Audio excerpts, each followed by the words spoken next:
Coucou Mago. Alors, aujourd'hui, je pense que ça fait bizarre. Parce que c'est la première fois que tu me vois peut-être. Après, peut-être parce que tu me follow sur les réseaux sociaux. Mais c'est la première fois que tu me vois, non. Alors, c'est la première fois que toi et moi, on échange visuellement. Bref, c'est un honneur de te rencontrer. Moi, comme d'habitude, c'est Princesse Orphée. Si tu me connais pas encore, si c'est la première fois que tu tombes sur mon podcast, alors sache que tu es la bonne personne au bon endroit. Tu es bénie et tu es une bénédiction.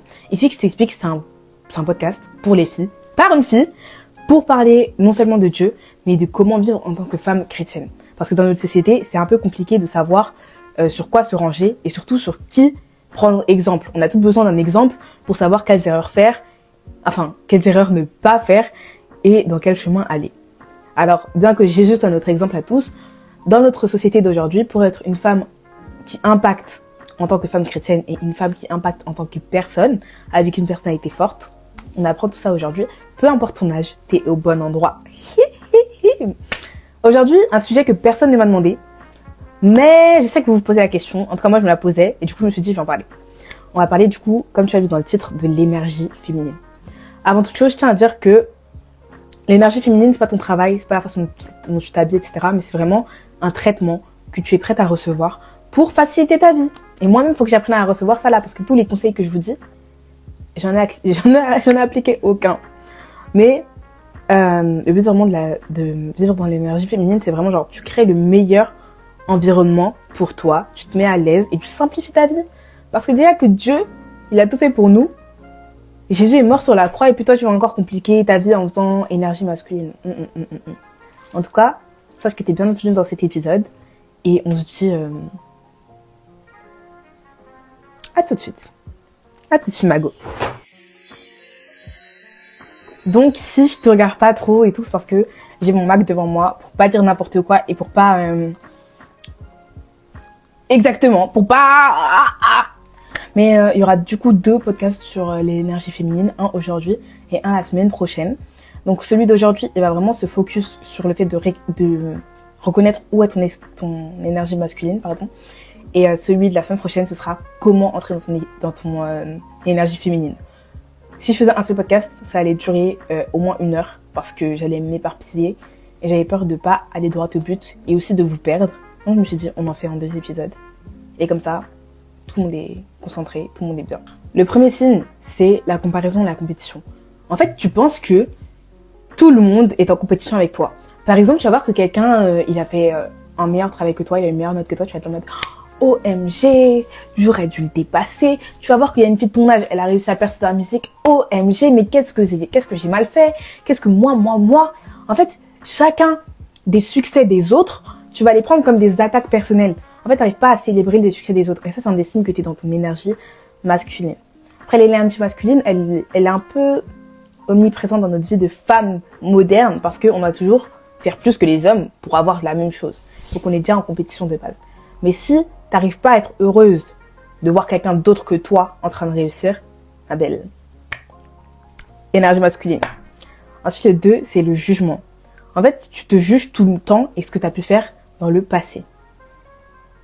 Ça rejoint un peu le dernier. Parce qu'avant, tu te comparais et maintenant, tu te compares à toi-même.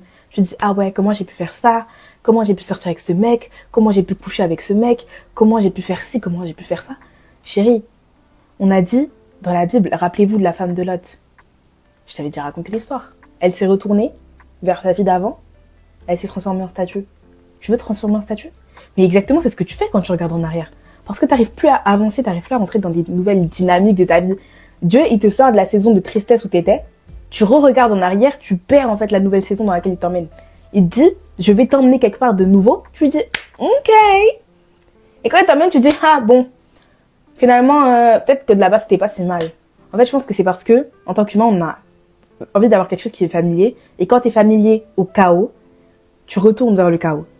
Mais, avec le renouvellement de l'intelligence par le Saint-Esprit, on sort de ce mindset qui nous détruit.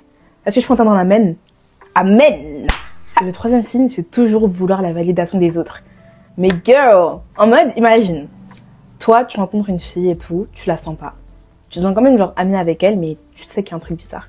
Au final, elle te fait un coup derrière le dos. Et après, tu te plains, ah, c'était mon ami. Babe, dès le moment où tu as laissé un inconnu une chance alors que ton intuition te disait non, n'y va pas, alors que le Saint-Esprit a parlé en toi en disant là, il faut se méfier. Là, au moment, tu vas laisser quelqu'un primer sur ta paix. Babe. Parce que pourquoi, en fait, tu vas laisser les gens juste venir, tu te dis, j'ai donné une chance. Mais déjà, dès le début, ton esprit n'est pas convaincu. Pourquoi tu forces encore? Tu te dis que là, cet inconnu, il est plus important que le pressentiment que tu avais de base. Et ça, c'est une fille qui l'avait abordé dans un podcast qui s'appelle Self-Obsessed. Et j'avais vraiment trop aimé ce point-là parce qu'il est vraiment très, très vrai. Et aussi, arrête de te demander, genre, comment faire pour que les gens, ils t'aiment. Comment t'as fait pour que les gens, ils t'aiment. Comment t'as fait pour que les gens, ils t'aiment. Genre, par exemple, genre, tu te coiffes, tu te maquilles. Bon, moi aussi, je fais ça. Donc, ne nous jugeons pas.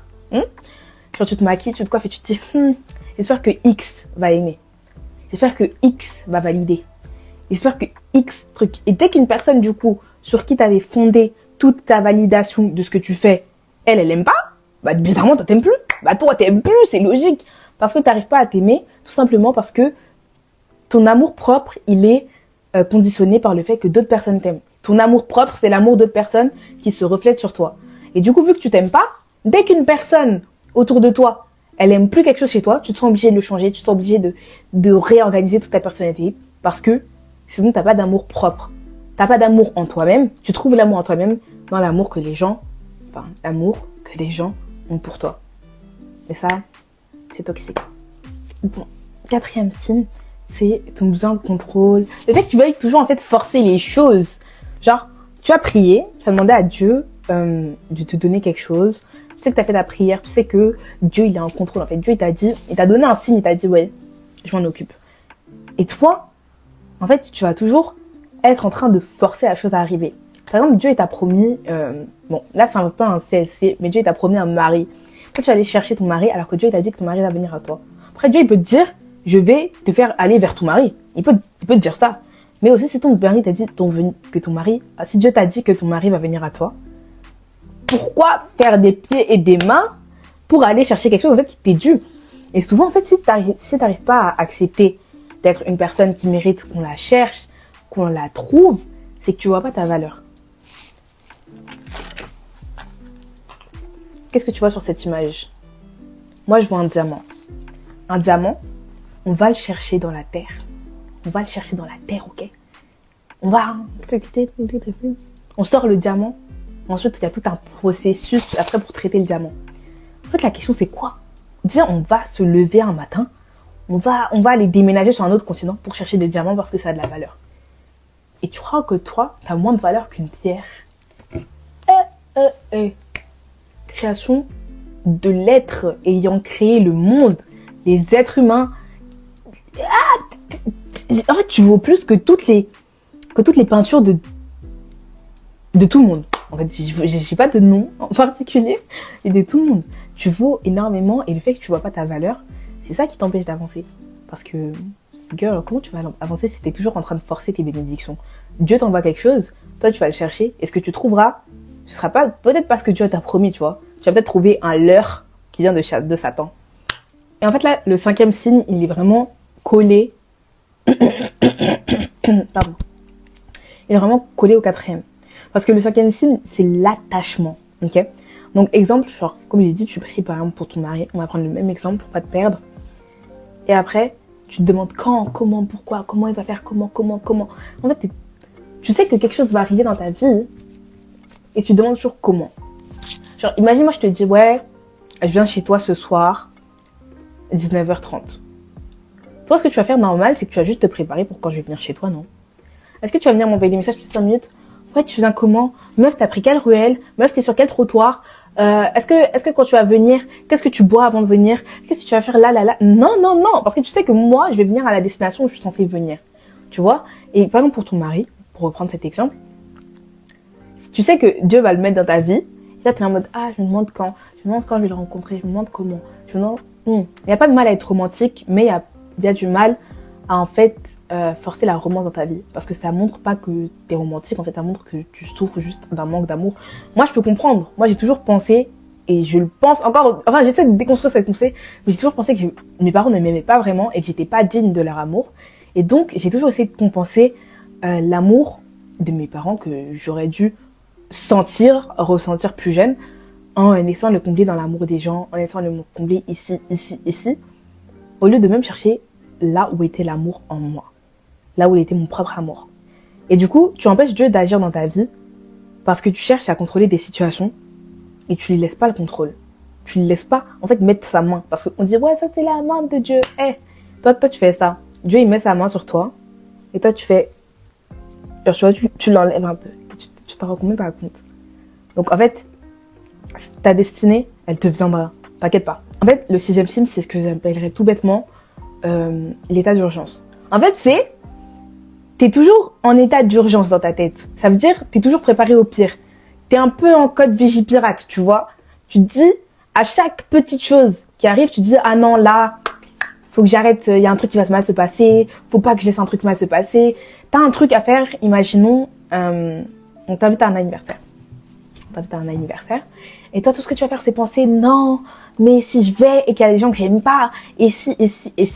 Tu penses même pas au bonheur de la personne qui sera présente ou à ton bonheur, à comment tu vas bien t'amuser. Non, tu pars directement dans les et si j'ai une mauvaise expérience parce que j'ai une mauvaise expérience dans le passé. En fait, tu laisses ton passé te retenir. Et comme j'ai dit encore avant, tu fais comme la femme de l'autre, tu regardes en arrière. Et je pense que c'est de là que vient la plupart de nos traits toxiques. C'est parce qu'on regarde trop en arrière.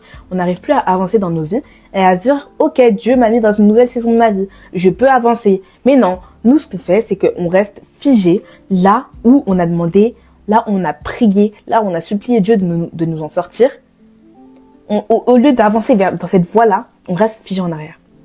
Et donc, l'état d'urgence, en fait, il ne laisse pas Dieu agir dans plusieurs choses de ta vie parce que là, il peut mettre des situations et tu vas te dire, ah, si ça se trouve, là-bas, je vais rencontrer des gens influents qui vont m'aider à trouver un travail parce que depuis plusieurs mois, tu trouves plus un travail. Non, là, tu vas dire, ah ouais, je sais pas trop. Peut-être que là-bas, les gens, je vais pas les aimer. Peut-être que moi et les gens là-bas, on va pas s'entendre. Eh, Jésus.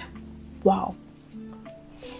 Laisse Dieu agir dans ta vie et laisse-le, en fait, être au centre. Tu peux pas juste le laisser, genre, il est là, il t'offre des occasions et toi, tu dis non, mais il va se passer ça. Dans le pire des cas. En fait, c'est que des suppositions. C'est pas des faits.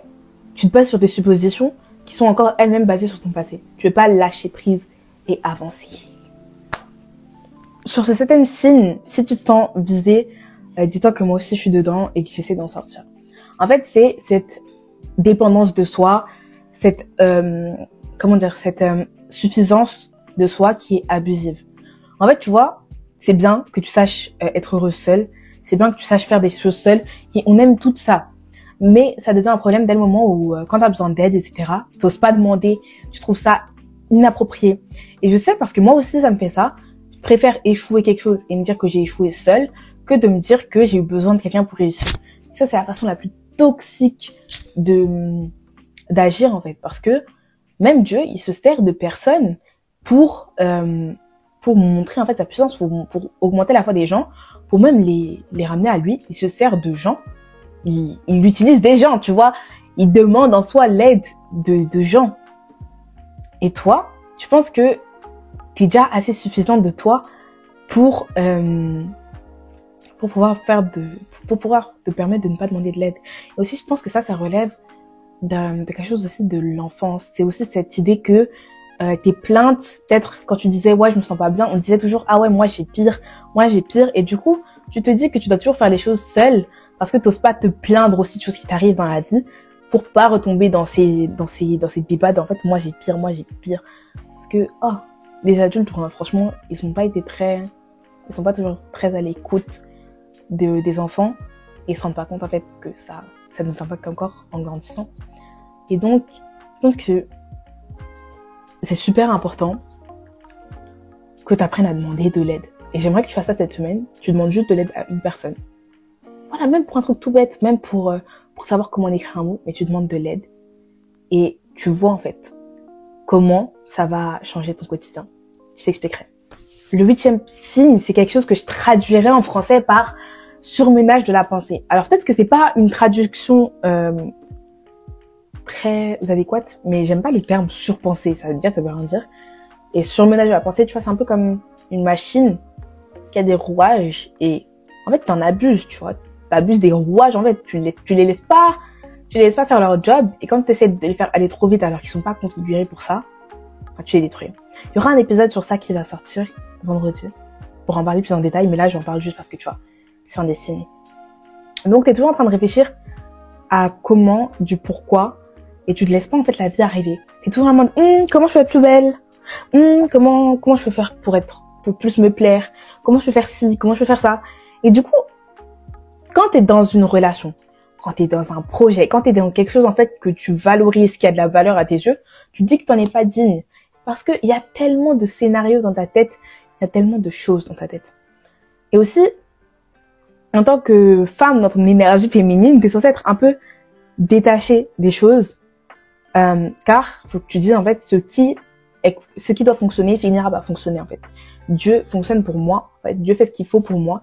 Donc si je dois quitter cette relation, je vais quitter cette relation. Si je dois quitter ce projet, je vais quitter ce projet. Si c'est même moi qui dois diriger ce projet, c'est moi qui le dirigerai. Ça sert à rien de toujours penser au pire, à dire oui, et si, parce que avec des et si on refait le monde, comme le disait je sais plus qui, mais à une certaine époque, tu vois. Mais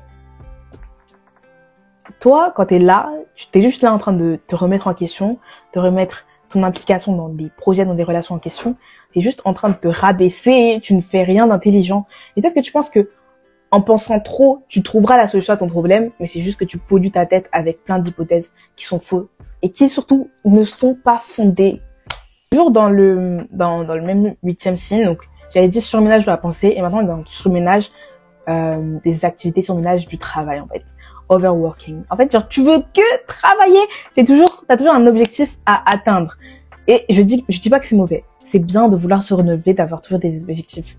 Mais chérie, t'es allé faire ta journée de travail. Tu rentres. Ton objectif, c'est de faire X. De faire X à manger. Ton objectif, c'est de faire ça. C'est ça. En fait, ta vie, elle devient un peu comme un jeu avec des objectifs à remplir à chaque niveau. Et c'est épuisant. Ça fait combien de trucs que t'as pas fait? Ça fait combien de temps que t'as pas fait un truc juste pour t'amuser, juste pour profiter, juste pour te vider la tête, parce que t'arrives plus à te vider la tête. Parce que, tout simplement, t'es, genre, surmené. T'es toujours dans l'achievement d'un goal. Et ça encore, ça révèle quelque chose sur toi. Ça révèle que tu penses que ta valeur, elle se quantifie à ce que tu atteins, aux objectifs que tu atteins. C'est-à-dire que peut-être que quand t'étais enfant et tout, tes parents, pour qu'ils te donnent l'attention et tout, fallait que t'aies des bonnes notes, fallait que tu fasses ça.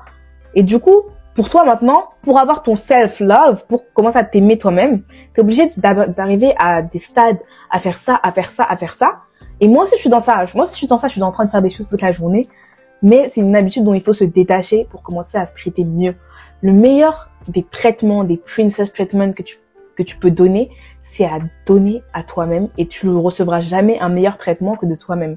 Parce que tous les traitements extérieurs, si t'as pas fait le travail sur toi avant, tu te sentiras en fait unworthy, pas méritante de ce traitement-là. C'est trop bizarre que je parle en anglais alors que je suis pas une française, bien accent raclette. On est déjà au dernier signe, ce qui veut dire que c'est bientôt la fin de l'épisode. Bon. Alors, ce 9e cycle, ce 9e signe, il sera divisé en 2 parties. La première, c'est que tu es le giver, tu es la personne en fait qui est à la source de toutes tes relations. Dans ta famille, dans tes amis, c'est toujours toi chez qui on court pour demander de l'aide. C'est toujours toi chez qui on va venir demander si, est-ce que tu peux m'aider pour ça, est-ce que tu peux m'aider pour ça.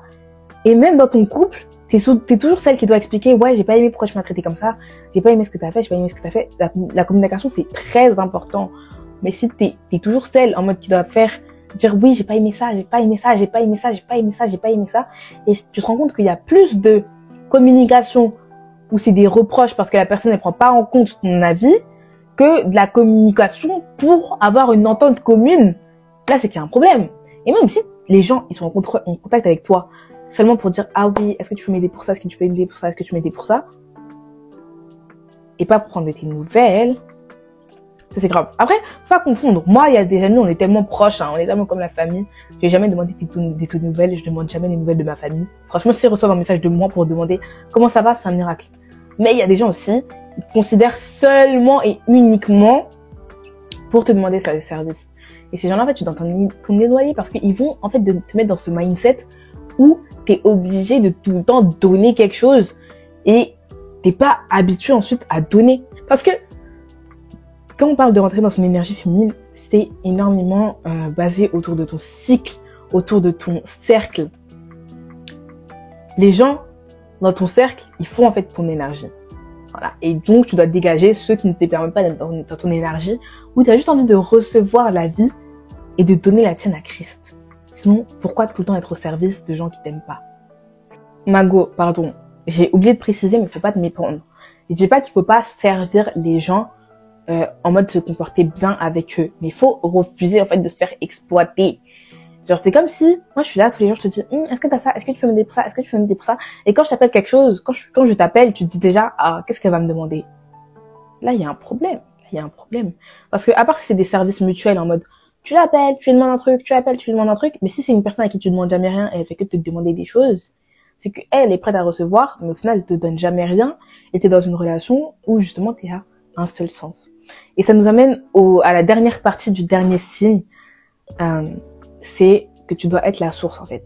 Tu dois être la meneuse de ce que tu vis. Parce que tu ne te sens pas à l'aise d'être dans l'incertitude. En fait, tu te sens pas à l'aise d'être guidée. Et Esther, un membre qui est un peu comme un membre de ma famille, elle m'avait donné en fait son exemple à elle, c'est que Dieu lui avait donné une vision où genre elle avait un sac à dos, tu vois, qui était lourd. Elle le pose devant Dieu, elle lui dit « Ah, merci Seigneur, ça fait du bien. » Et ensuite, elle le reprend. Parce que, on s'en voit que femme, et surtout quand t'es aîné de la famille, surtout quand t'as des responsabilités dans ta famille, ou quand t'as des responsabilités sur tes frères et sœurs, très vite, tu te dis, en fait, je dois toujours être sur mes gardes, et je peux pas laisser les incertitudes. En fait, je peux pas me dire, je sais pas ce qu'on va manger ce soir, je sais pas ce qu'on va faire là, on va en vacances, je sais pas on va faire quoi comme activité. T'arrives pas à vivre dans cette incertitude, dans ce je sais pas encore. Tu vois, pour toi, tout doit être reçu.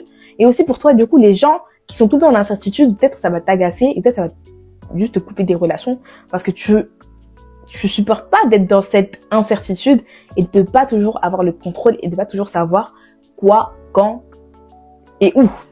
Voilà. Si tu t'es reconnu dans les mauvaises habitudes que j'ai citées, n'hésite pas à revenir en arrière dans le podcast et tu les notes dans tes notes, sur ton téléphone, sur un papier, si t'es old school, je sais pas, note-les quelque part. Et tu vas en prendre une que cette semaine, tu vas essayer d'arrêter. Comme je t'ai dit, tu peux essayer de demander de l'aide à quelqu'un. Tu peux essayer, en fait, de prendre un bus sans savoir où tu vas. Et tu te dis, ouais, à la quantième chanson, je descends. Et tu descends. Et en fait, juste, tu vas voir comment l'incertitude, elle peut t'emmener dans des endroits qui sont bien pour toi, tu vois. Bon, après, je te dis pas d'aller à Grigny, la grande borne, de prendre le bus 280 quelque chose et de descendre, voilà, hein. Non, moi, je te dis pas ça. Je te dis quand même de prendre soin de ta sécurité. Mais il faut savoir ce qu'on fait et il faut se dire que dans la vie, Dieu te guide et tu dois apprendre à te laisser guider. Et pour apprendre à se laisser guider par Dieu, il y a tout un travail sur soi qui s'opère tous les jours. Et donc, du coup, j'espère que cet épisode t'a aidé. Si t'as envie de me parler en privé, tu peux. Moi, c'est mon premier épisode vidéo. J'étais un peu stressée, je vous avoue. Mais j'ai beaucoup aimé et j'ai beaucoup aimé faire ce type d'épisode. Même si je suis un peu déconcentrée par ma beauté. Voilà, je l'admets. Mais non, c'était vraiment cool. C'était vraiment cool. Et merci. Ah, et les filles d'ailleurs, tu es bénie et tu es une bénédiction. Je vais encore vous expliquer ce que ça veut dire. Tu es bénie.